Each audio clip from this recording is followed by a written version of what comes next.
SBIN case మిత్రులకు నిన్న peoples education trust ఆఫీస్కు పోవటం జరిగినది. జి దయానంద్ గారిని కలవటానికి నరసింహ గ్యారె శ్రీనివాస్ గారు పరిచయం చేశారు. ఈ సందర్భంగా సీనియర్ అంబేద్కరిస్టు అయిన సామాజిక కార్యకర్త దయానంద్ గారితోటి కొన్ని ముచ్చట చెప్పడం జరిగినది. ఆయన అభిప్రాయాలను ఈ సోషల్ ఆర్గనైజేషన్లో సామాజిక ఉద్యమాల పట్ల ఆయన అభిప్రాయం ఏ విధంగా ఉన్నదో తెలుసుకోవడం జరిగినది. ఈ మధ్య కాలంలో సామాజిక ఉద్యమాలలో ప్రధాన పాత్ర పోషిస్తున్నది ఏబిసిడిల ఉద్యమం.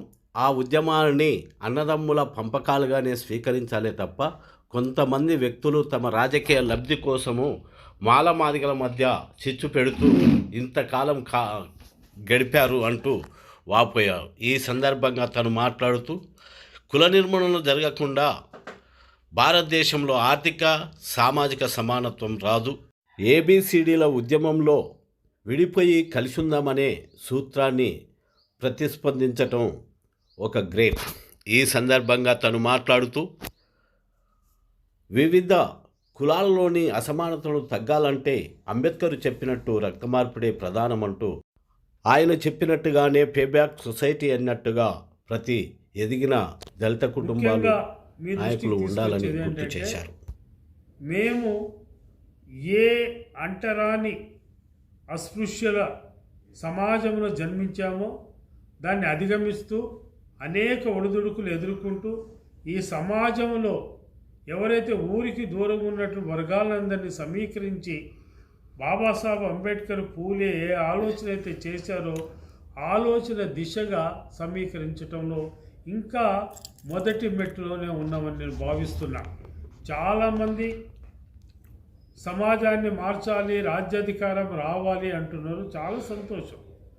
కానీ మనము ఏ ఉద్దేశంతో అయితే రిజర్వేషన్స్ ఏర్పడ్డాయో, ఎవరైతే ఈ క్రింది వర్గాలు సమానత కోరుకోవాలో అది సాధించాలి అంటే those who are enjoyed reservation ఫలాలు పొందినటువంటి వాళ్ళు శాశ్వతంగా కోల్పోవాలి. ఒక్కసారి రిజర్వేషన్ పొంది ఉన్నత స్థానంలోకి వచ్చిన తర్వాత వాళ్ళు రిజర్వేషన్స్ని త్యాగం చేయాలి. అది కాన్స్టిట్యూషన్ ద్వారా అవుతుంది. కాబట్టి వర్గీకరణ జరగాలి, వర్గీకరణతో పాటు ఏకీకరణ జరగాలి. ఈ సమాజంలో రక్త మిశ్రం జరగాలని బాబాసాహెబ్ అంబేద్కర్ అన్నారు. నిచ్చెన మెట్ల వ్యవస్థని సమానం చేయాలి అనేటటువంటి భావనతో మనం ముందుకెళ్లాల్సిన అవసరం సామాజిక ఉద్యమకారులకు ఉంది. ఈ సమాజాన్ని మార్చకుండా, ఈ నిచ్చెన మెట్ల వ్యవస్థని మనం నిర్మూలించకుండా సమాజాన్ని స్థాపించలేమనేది మా ముఖ్య ఉద్దేశం. తోలు వర్ష వాతావరణ శక్తులకి తడిసి ఎండి ఉబ్బి అది డ్రమ్ముగా అయింది. దాన్నే మనం పిలుచుకుంటున్న మాండలికంలో ఒక మాదిగ డప్పు అయింది. అది ఎంటర్టైన్మెంట్. డప్పు అనేది సిగ్నల్స్తో ప్రారంభమైనటువంటి డప్పు. అంటే ఆ జంతువులు ఎప్పుడు వస్తాయో ఆ గుహల్లో ఉన్నటువంటి మనుషుల్ని మేల్కొలపడానికి, యుద్ధానికి సిద్ధం చేయటానికి, ఎదుర్కోవటానికి ఏర్పడినటువంటి డప్పు తర్వాత ఎంటర్టైన్మెంట్కి అయింది, మన ఉల్లాసానికి ప్రారంభమైంది. అట్లా అనేకమైనటువంటి వాయిద్యాలు వచ్చినాయి. మానవుడు మొట్టమొదటి డప్పు మాదిగ డప్పు అని మేము చెప్తున్నాం. ఆఫ్రికాలో కాంగో కావచ్చు, ఇక్కడ డప్పు కావచ్చు. కానీ అక్కడి నుంచి అందులో వచ్చినటువంటి ఒక బ్రదరు మేధస్తో తన వచ్చినటువంటి ఒక అన్న నూలు కనుక్కున్నాడు. తోలు సంస్కృతి, నూలు సంస్కృతి. అదే మాలా మాదిగలని మనం మాండలికంలో పిలుచుకుంటున్నాం. కాబట్టి ఇట్లా ప్రారంభమైనటువంటి సమాజము ఐరన్ వచ్చింది, కమ్మరాయన వచ్చిండు. మట్టితో తయారు చేసిండు, కుమ్మరాయన వచ్చిండు. తర్వాత బంగారం కనుక్కున్నాడు, కంసరాయన వచ్చిండు. రెడ్డరికం చేసిండు, రెడ్డి వచ్చిండు. కమ్మలు వచ్చిన కమ్మలు వచ్చిన అనేక కులాలుగా ఈ సమాజం విడిపోతూ విడిపోతూ విడిపోతూ కొన్ని వేల కులాలని సృష్టించినటువంటి ఈ సమాజం ఏదైతుందో కొందరు పూజారి వర్గం తన స్వార్థం గురించి ట్రేడ్స్ తయారు చేసారు. అవి కుల ముద్రగా ఏర్పడ్డాయి. కులం ముద్రగా ఏర్పడ్డాయి తప్ప ఆ యొక్క వృత్తులన్నీ ఇప్పుడు బాటా కానీ, కరోనా కానీ, పాపులర్ కానీ ఇవన్నీ కూడా అగ్రవర్ణాల చేతుల్లోకి వెళ్ళిపోయినాయి, పెట్టుబడిదారి చేతుల్లోకి వెళ్ళిపోయినాయి, కార్పొరేట్ శక్తులకు వెళ్ళిపోయినాయి. కానీ వీళ్ళ కులం ముద్రపడి అదే భావనతో వీళ్ళు ఇద్దరి మధ్యన వైరం నడుస్తుంది. ఈ రాష్ట్రంలో జరుగుతున్నటువంటి గొప్ప సామాజిక విప్లవం, సామాజిక ఉద్యమం ఏదైతుందో అది వర్గీకరణ ఉద్యమం. ఆ వర్గీకరణ ఉద్దేశం ఏంటి? వర్గీకరణ యొక్క ఉద్దేశం ఏంటంటే బ్రదర్స్ మధ్యన డిస్ట్రిబ్యూషన్. ఉద్యోగస్తులు ఒక 10 మంది 20 మంది వెళ్తారు ఒక గ్రామంలో.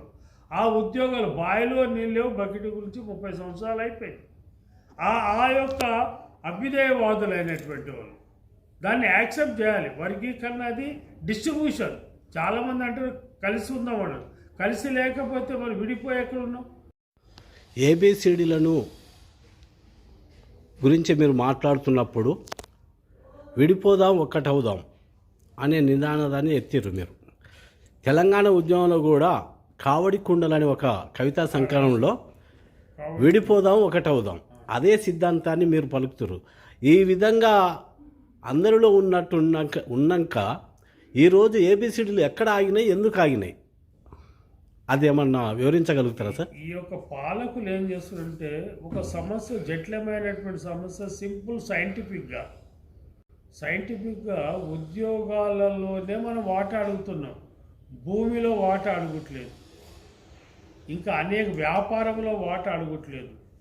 ఈ దేశ సంపదలో ఉత్పత్తి అవుతున్నటువంటి కోల్ కానీ, టింబర్ కానీ, అంటే ఆ పేపర్ కానీ, మినరల్స్, రాగి కానీ, బొగ్గు కానీ, అనేకమైనటువంటి లైమ్ కానీ సంపద ఉన్నది. ఆ సంపదలో శ్రామిక వర్గాలు ఉత్పత్తి చేసినటువంటి వర్గాలన్నీ కూడా క్రింది వర్గాలే. ఈ ఎస్సీ, ఎస్టీ, బీసీ మైనారిటీలే. వాళ్ళు అందులో లేరు. కేవలం పెట్టుబడిదారి పెత్తనం చేస్తున్నాడు.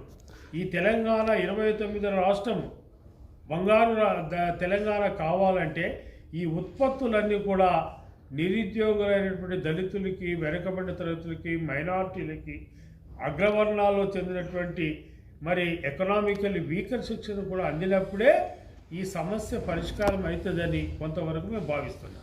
ఓకే సార్, ఇంకొక చిన్న విషయం సార్, మనం ఇట్లా అనుకోవచ్చా, తెలంగాణ ఉద్యమంలో ఆంధ్ర వాళ్ళు కూడా తెలంగాణ వేర్పాటువాదానికి సపోర్ట్ చేస్తూ సాహిత్య రూపంగా ఒక నిరసన రూపంగా కూడా తీసుకొచ్చారు.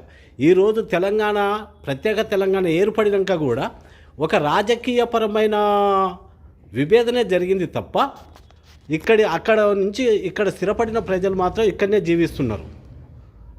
రేపు ఇది ఏబిసిడీలు కూడా మీరు ఏమన్నా ఇట్లా కంపోజింగ్గా చెప్పగలుగుతారా? అన్ని జాతులకు, 2 జాతులకు వర్గీకరణ అనే అంశం ఏంటంటే ఈ రాష్ట్రంలో మనం చూసుకున్నటువంటి ఐఏఎస్ ఆఫీసర్స్ కానీ, గ్రూప్ 1 ఆఫీసర్స్ కానీ, వైట్ కాలర్ జాబ్స్ ఏదైతున్నాయి, ఇప్పుడు రైల్వేస్ ఉన్నది, గ్యాంగ్ మ్యాన్ దగ్గర నుంచి వర్కింగ్ క్లాస్ అంతా దళితులలో ఉన్నటువంటి క్రింది వర్గాలే పనిచేస్తారు. మట్టి పని కానీ, గ్యాంగ్ పని కానీ. వైట్ కాలర్ జాబ్స్లలో ఒక క్రీమ్ ఆఫ్ ది సొసైటీ చదువుకున్నటువంటి వాళ్ళందరూ వచ్చారు. అందులోనే డిస్ట్రిబ్యూషన్ అడుగుతున్నాం. వీళ్ళు ఏమంటారంటే కొందరు మాల సామాజిక వర్గమైనటువంటి కొందరు తిరోగమన దశలో ఉన్నటువంటి అభ్యుదయవాదులు అని చెప్పుకునేటటువంటి అంబేద్కర్ బొమ్మ పెట్టుకునేటటువంటి వాళ్ళని ఎవరు చదవద్దన్నారు అని అంటున్నారు. మరి అదే ప్రశ్న నీకు కూడా ఒక అగ్రవర్ణ అతను ప్రశ్నిస్తాడు కదా, మీకెందుకై రిజర్వేషన్, మాతో పోటీ పడండి అని. కాబట్టి అది రాంగ్. అది అన్నదమ్ముల మధ్య ఉన్నటువంటి ఆ రిజర్వేషన్లో వాటా అడుగుతున్నారు.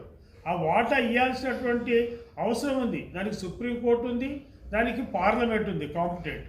కాబట్టి ఈ రెండింటిని చేయాలిగా తప్ప మీరు ఎవరైతే రిజర్వేషన్స్ పొందినో, ఒక్కొక్క ఇంట్లో 10 మంది ఐఏఎస్లు ఉన్నారు, డాక్టర్స్ ఫ్యామిలీ, ఇంజనీర్స్ ఫ్యామిలీ, లేకపోతే రైల్వే ఫ్యామిలీ, సింగరేణి ఫ్యామిలీ, ఇట్లా ఫ్యామిలీలుగా విడిపోయారు. వాళ్ళు ఇంకోళ్ళు పిల్లల్ని ఇచ్చిపుచ్చుకోవట్లేదు, మన గ్రామాలకు రావట్లేదు. ఏ అంధకారం నుంచి, అవిద్య నుంచి, అనారోగ్యం నుంచి, ఆత్మగౌరవం బాధపడి వచ్చిందో వాళ్ళందరూ పట్టణాలు చేరుకున్నారు, విలాసవంతమైన జీవితాలు గడుపుతున్నారు.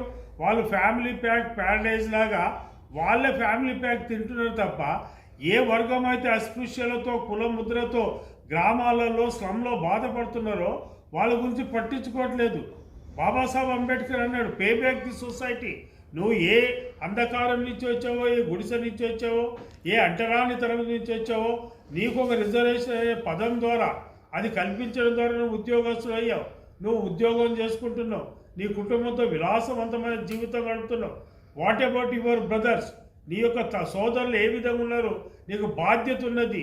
నీ యొక్క ఆదాయంలో కొంత భాగం ఆ గ్రామ విముక్తి గురించి, అభివృద్ధి గురించి, ఆ గ్రామంలో నివసిస్తున్నటువంటి వారి గురించి నువ్వు పే బ్యాక్ టు సొసైటీ లేకుండా ఎట్లా?